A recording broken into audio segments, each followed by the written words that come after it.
Hi, my name is Reed Silverne. The name of this show is Fed Pride. The reason it's called Fed Pride is because I'm a federal worker, retired, and proud of it. I've been talking about the election and ad infinitum, and now it's finally over. It's no surprise to anybody that Obama won. I kind of thought it would happen, said so last week, which you would have seen probably on Sunday. If anybody watched on Tuesday, you would have said, why is he even saying that? Obama did win. The electoral vote was 364 to 162. McCain did not pull out the red states. He lost in New Mexico, Colorado, Iowa, Ohio, Florida, Virginia, and North Carolina, just to mention a few. And to this minute, I don't know who won in Missouri. I haven't checked, and they may have announced something. Either way, it's now a moot point. Who cares? Obama won, definitely. I want to make it very, very clear. I met McCain personally in 2000. I live, of course, in Arizona, and I've said before that I am a Republican, and he always impressed me as being a moderate guy.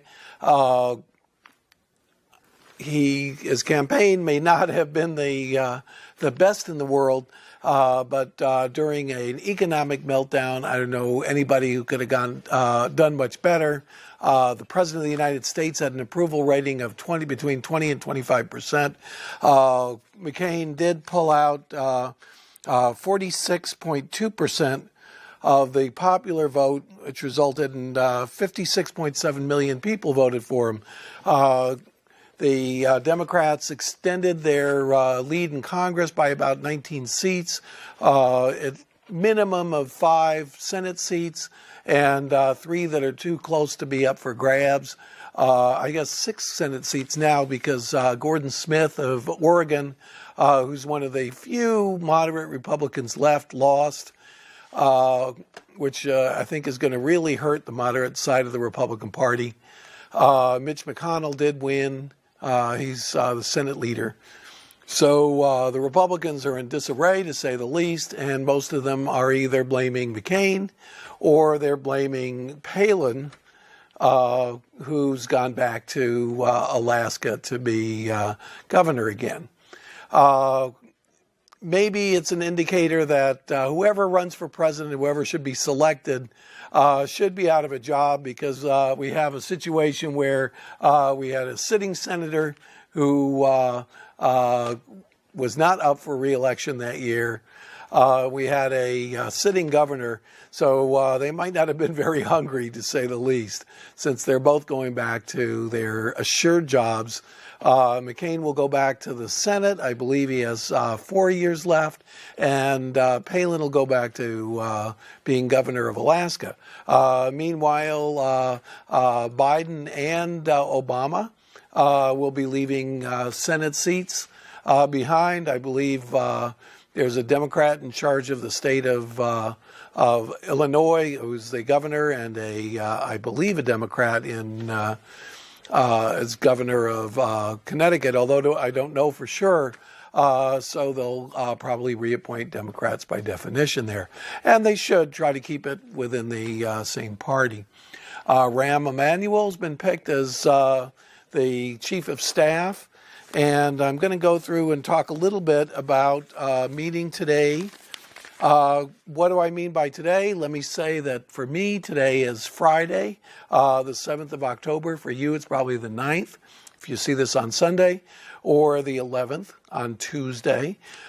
This is live to tape. If I fall off my chair or do something stupid, and I've done it before, you will see it when you watch the show on Sunday or Tuesday, even though I'm taping it today, which is Friday the 7th. So that's basically the situation. Anything I say will probably be obsolete, incredibly obsolete. Who knows? A couple of rumors. One rumor is that Obama has been urged to keep Secretary of Defense Robert Gates on for a few months after the transition, and then move his candidate in a little bit later, try to keep a little bit of continuity, considering that we are in two wars at once. It appears that former Secretary of the Navy Richard Danzig is in the running for Secretary of Defense, and Jack Reed, who's a senator from Rhode Island, an important person on the military affairs. I'm not sure what the official name of the Armed Services Committee. I believe that's it, in the Senate. So another possibility for the senator to be the Secretary of Defense. Richard Danzig is a former admiral and very well regarded. I also want to say that even though I am a Republican, I am an American, and I support this country, and I 100% and wholeheartedly support our new president-elect and wish him nothing but well wishes. I know that there's some people in the Republican Party who are not like that and who don't seem to want to jump into a fray right away. We are in a series of simultaneous crises, two wars overseas, near meltdown in the financial sector, which I think will be over by the time Obama sits down. However, as I said, today for me it's Friday. Wednesday and Thursday, the S&P 500 fell almost 10% in 48 hours. Same thing with the Dow. So we're not out of the economic woods yet. GM said that they burned up about half their cash supply in the last quarter, so they could be under if they're not rescued as part of the $700 billion bailout package. And I hope they are, because there's about, I think the two, between Ford and GM, employ 500,000 people directly and within the United States, and indirectly the different companies that supply. We're talking about millions of jobs if these two companies go under. So I hope the car industry is rescued. Since we're nationalizing for all intents and purposes, or having the government invest in banks, why limit it to banks when we have to have our independent and an American car industry? If that's what we have to do to help that survive and get that over, won't be the first time, because there was a very important incident, I believe, during the 80s when Reagan actually bailed out Chrysler. I think it was Reagan. We're going way back in my memory over here. So the American government has bailed out the car industry or important people or car companies in order to save jobs and try to stabilize, especially the job situation in the Midwest. So there's no doubt about it. We got some problems over here. So I wish Obama well. He seems to be, in my opinion, as I said last week, if Obama wins, and he did, I said, is he going to be a Jimmy Carter, or is he going to be a Bill Clinton? What do I mean by that? Basically, Jimmy Carter forced the Shah of Iran out of power, cut him off, decided that he was evil, and as a result ended up installing, for all intents and purposes, the mullahs and Khomeini, and getting our hostages taken. Jimmy Carter was a left-wing, let's face it, idealist, and that's what we don't need in the White House right now with all the problems that we have. The result of Jimmy Carter's 4 years in office, an unbelievable amount of inflation, stagnating economy, what we call stagflation, and a disastrous economy and a disastrous foreign policy. That was apparently, in fact, that alone led to my switching to the Republican Party and becoming a Reaganite and voting for Reagan. So I guess it had that impact. And I've still been in the Republican camp ever since. So is he a Jimmy Carter? It doesn't appear to be. Now let's contrast that with the next Democratic president, who of course was Bill Clinton. Bill Clinton balanced the budget. He was a fiscal conservative. I voted for Bill Clinton both times, 92 and 96. I thought he was a very good president, even though he had, to put it as nicely as possible, some personal weaknesses that caused him to chase interns and get himself in some real trouble. However, what did he do? He did balance the budget. He was he was a lot stronger in defense than people give him credit for. In his second term of office, he actually started increasing the defense budget. And I believe his Secretary of Defense, Cohen, was the Secretary of Defense at the time, increased training, and basically got the Army ready so that when we did have to go to war, they were quite effective, at least in the beginning of the wars on terror. So did he recognize the problem with Osama bin Laden? He did toward the end. His regime did break up the Millennium Plot. They found a car full of explosives coming in over the Washington border from Canada. So much for the threat is always on the southern border. And as a result, a bunch of terrorists were mopped up in Montreal who were planning to go and blow up the LA airport and who knows what else during the Millennium celebration to start basically they would have had 9/11 on the New Year's Eve of the millennium. So that didn't happen. Basically, Bush dropped the ball too, but Clinton partially dropped the ball. And what else? What else about Clinton? Why do I want Obama to be another Clinton? Well, one reason, and that is not well known, but I was following it very, very closely at the time, is there were a series of economic crises very similar to the meltdown that we had in September and October, except in this case, they weren't caused by the mortgage derivatives. They were caused by some complicated hedges and derivatives that dealt with international currencies. And the hedge funds that figured out how to manipulate these things started collapsing currencies all around the world, starting with mostly in Asia. They collapsed the currency, I believe this was 1997 or 1998. Could have been 1996, but they started by collapsing the currency of Malaysia, of Indonesia, Philippines, and by the time they got to South Korea, now South Korea, even then, in the late 90s, was the 13th largest economy in the world.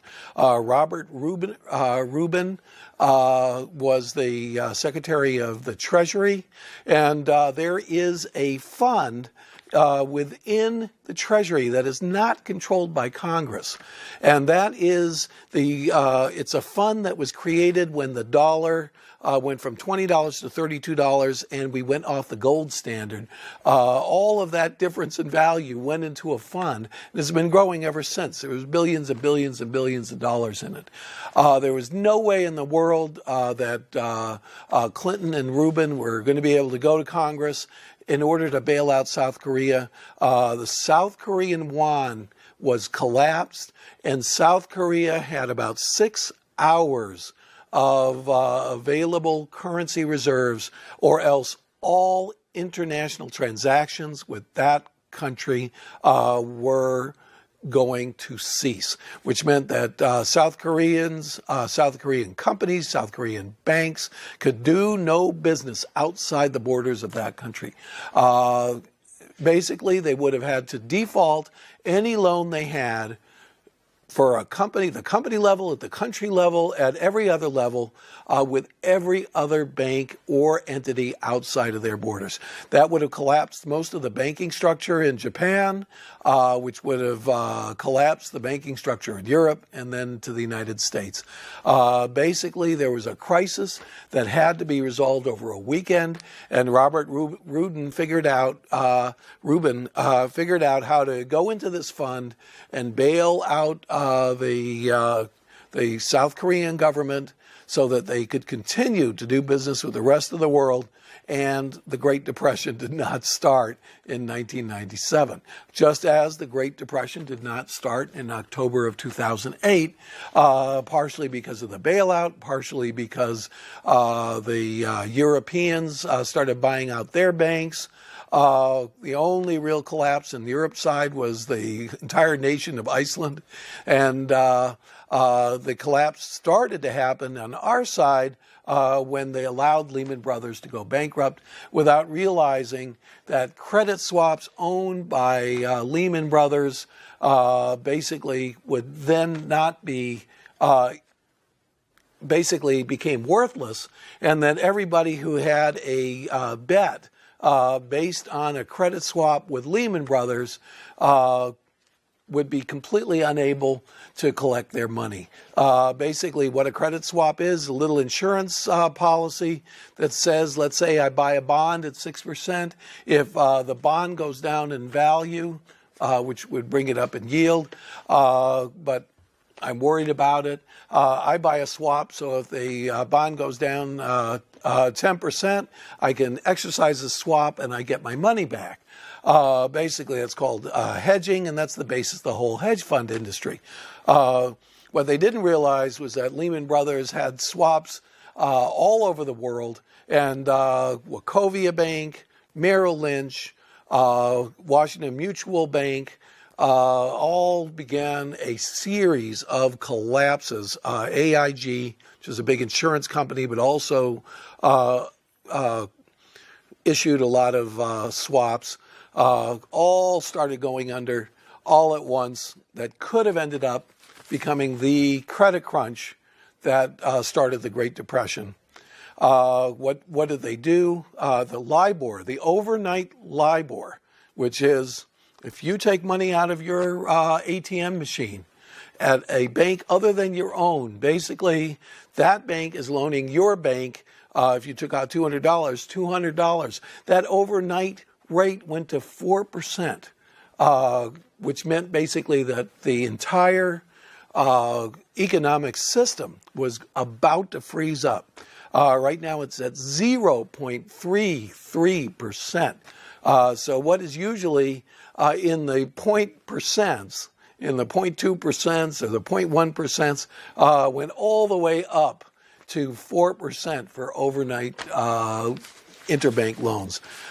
Basically, we were on the edge, and Obama is lucky that he's walking in to the presidency with at least the credit crunch side pretty much solved. What is not solved? There's a terrible recession coming, worse than usual. It is global. China is already reporting that even Chinese export industries are starting to collapse because nobody's buying anything. Basically, the reason our car industry is in trouble is because the banking industry stopped making car loans. So it's very, very hard for people with just normal credit, with normal means to be able to even buy a car. So car sales went down 25-30% in 1 month, which of course is making the car industry in a lot worse shape.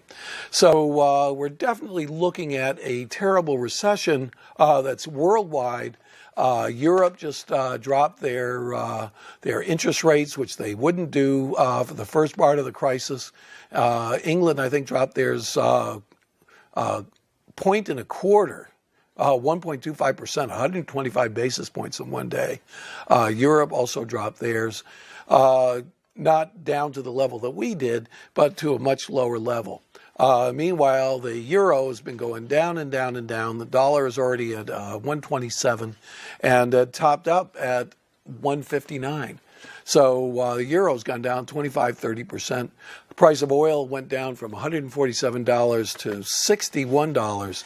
So there's been a tremendous amount of economic problems, and they're just going to get worse. I wish Obama all the best. And let's talk a little bit about Obama's inner circle and who he has going for him.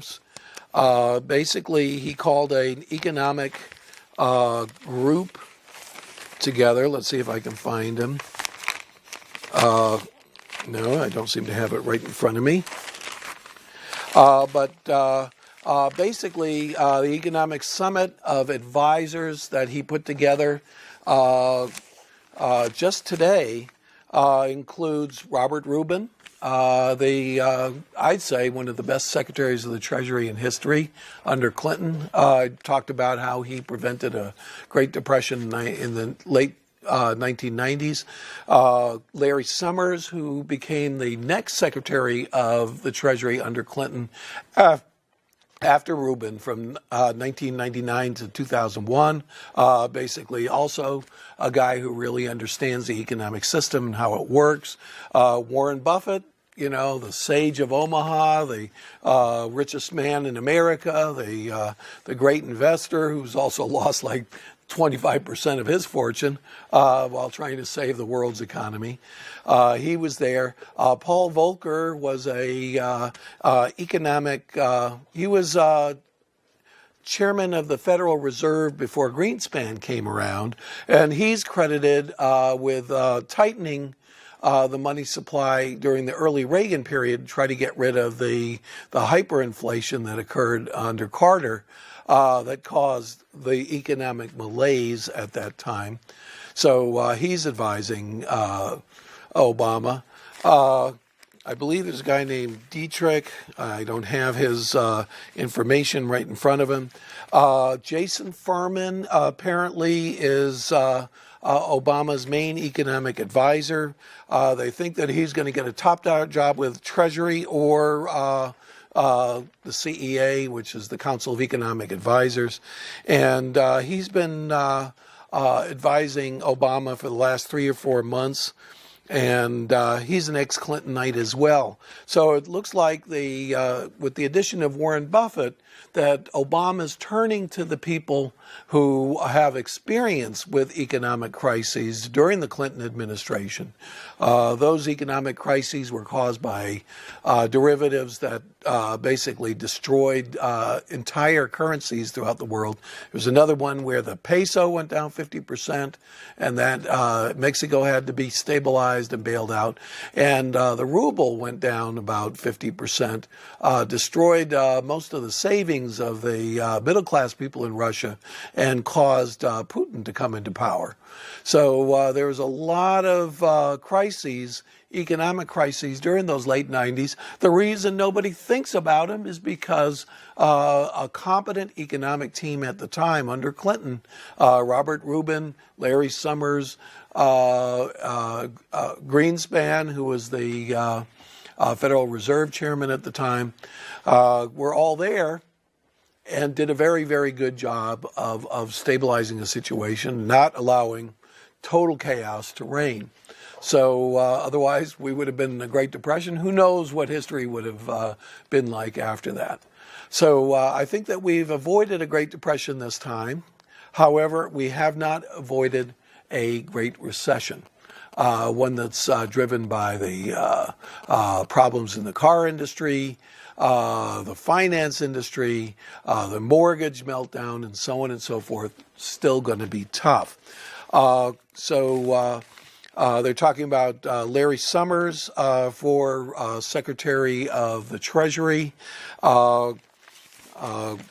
Richard Danzig for Secretary of Defense, but allowing Robert Gates to stay in there for a few months during a transition period. There's a lot of people advising him. There's a few, semi-rads. There's a guy named Podesta who's in charge of the kind of the left-wing heritage, left-wing version of the Heritage Group, sponsored by Soros. But most of them appear to be centrists and middle-of-the-roaders. My name is Reed Silverne. Thank you for watching.